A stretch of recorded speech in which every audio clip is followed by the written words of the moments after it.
যদি ভুল বুঝে তাহলে আমি কি করতে পারি, তাই না? আমি মানে ইমোশনাল হয়ে গেলেই কি না হয়ে গেলে কি, কারণ আমার তো বন্ধু, আমি তো হারাইছি। আমার হৃদয়ের একটা অর্ধেক অংশ তো সালমান। তো উনি যদি বিচার চায় ওনাকে আসতে বলেন।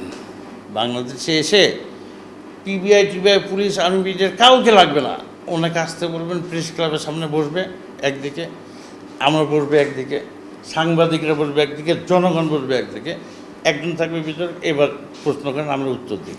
পিবিআই সর্বশেষ যে প্রতিবেদন দিয়েছে যে সালমান শাহ আত্মহত্যা করেছে, তবে ভক্ত এবং পরিবারদের দাবিতে আবার একটা শুনানির তারিখ দিয়েছে যে সালমান শাহ পরিবার যেটা দাবি করছেন যে অপমৃত্যু মামলাকে হত্যা মামলায় রূপান্তরিত করা হোক। বন্ধু ছিল, সহকর্মী ছিল, কি বলবেন এই বিষয়টি নিয়ে? ভাই, এরা আসলে 25 বছর ধরে এগুলো বলতে আর বলতে ভালো লাগে না। সালমান সম্পর্কে আমি একটা কথাই বলতে চাই এবং বলবো এবং বলি, তুই নেই আজ, তাই আমার সমস্ত আনন্দই অপূর্ণ থেকে যায়। সালমান আমার সেরকম একটা বন্ধু ছিল, ঠিক আছে?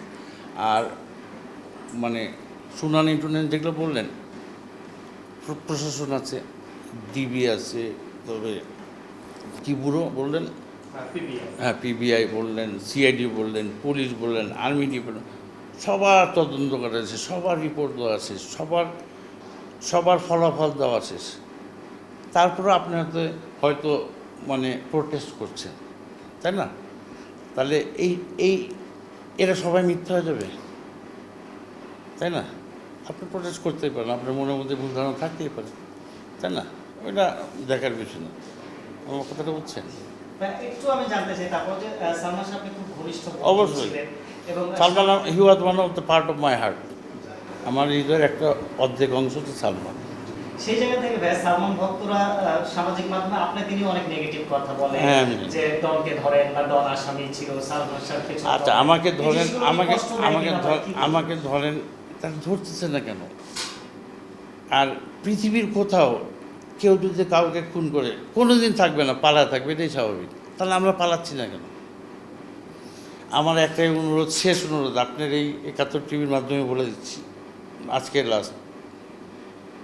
আমার কথা হচ্ছে, উনি যদি বিচার চায় ওনাকে আসতে বলেন।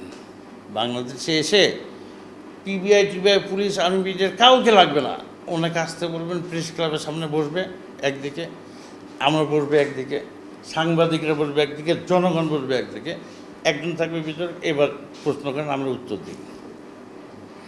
এরকম সৎসাহস নিয়ে বুঝছেন ব্যাপারটা? তাহলে কে বলতে পারে? সৎসাহস থেকে বলতে পারে। বাইরে থেকে নানান, সে বুধাটা বাইরে থেকে নানান গালাগালি করতেছে, কিছু করতে পারতেছে। তো উনিও বাইরে থেকে অনেক কিছুই বলতেছে। আসেন, আমি তো পালাইনি, এখনও আছি, উপরওয়ালা তো আছি, আল্লাহ পাক আছে না, স্বাভাবিক। আমার বন্ধু হারাইছি, আমি আর ইমোশনাল হইতে চাই না। আমি খুব মানে এই বিষয়ে এটা দিয়ে একদম শেষ করতে চাই ছোট করে, যে এই যে আপনার এত ঘনিষ্ঠ বন্ধু, আপনি তাকে এখনো মনের ভেতর ধারণ করেন, এই যে মানুষ এখনো এই ব্লেম দেয়, এটা কি একটু কষ্ট দেয় না যে আমার বন্ধুর ব্যাপারে আমাকে এইভাবে বলে? একটু যদি ভক্তদের উদ্দেশ্যে কিছু বলবার থাকে। এখন কথা হচ্ছে যে এমন একটা সাবজেক্ট, মানে আমি আসলে এখন কেউ ভুল বুঝলে তো করার কিছু নেই, তাই না? আমি এই বিষয়ে কিছু বলতেই চাচ্ছি না, মানে পারি না। একটা লাইন বলে দেন যে আমাকে আপনারা ভুল বুঝেন না, এরকম কিছু। এখন যদি ভুল বুঝে তাহলে আমি কি করতে পারি, তাই না?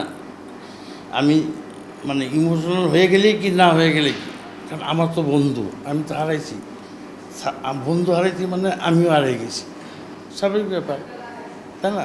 তো আর আমার ভুল বোঝাবুঝি, ভুল বুঝতেই পারে, নানান রঙের রঙিন করে আমাকে ভুল বোঝানো হয়েছে, পাবলিকের কাছে আমাকে ভুল বুঝতেছে।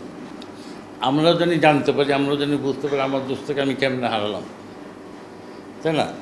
আমার ব্যাপার, আমারও চাওয়া, সালমানের দর্শকদেরও চাওয়া একটাই, আমাকে গালাগালি করুক, আমি আমার বন্ধুর জন্য সাতক্ষণ মাপ, ঠিক আছে? আচ্ছা, আমার বন্ধুর জন্য তো আমার গালাগালি করতেছি। আমার ওই বন্ধুর ভক্তদের কাছে আমার একটা আবদার থাকবে যে আমারও বলার কথা হচ্ছে যে, আমারও চাওয়ার কথা হচ্ছে যে আমি এটা সুষ্ঠু বিচার চাই, আমরাও জানতে চাই, জাতি জানতে চাই, তাই না? আমরাও তো একটা ইয়ের মধ্যে আছি, তাই না? এখন ঘটনা হলো যে আমরা একসাথে কাজ করি, একসাথে থাকি, একসাথে সন্দেহ করতেই পারে, এটা বিষয় না, আপনি ইনভলভ কিনা এটা একটা মেইন বিষয়।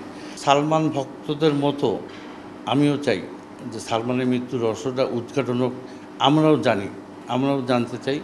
আর আমাকে এই বিষয়ে বারবার জড়ানো হচ্ছে, কিংবা আমাকে কারা জড়াচ্ছে এই বিষয়ে আমি জানতে চাই যে কী কারণে আমাকে জড়ানো হচ্ছে।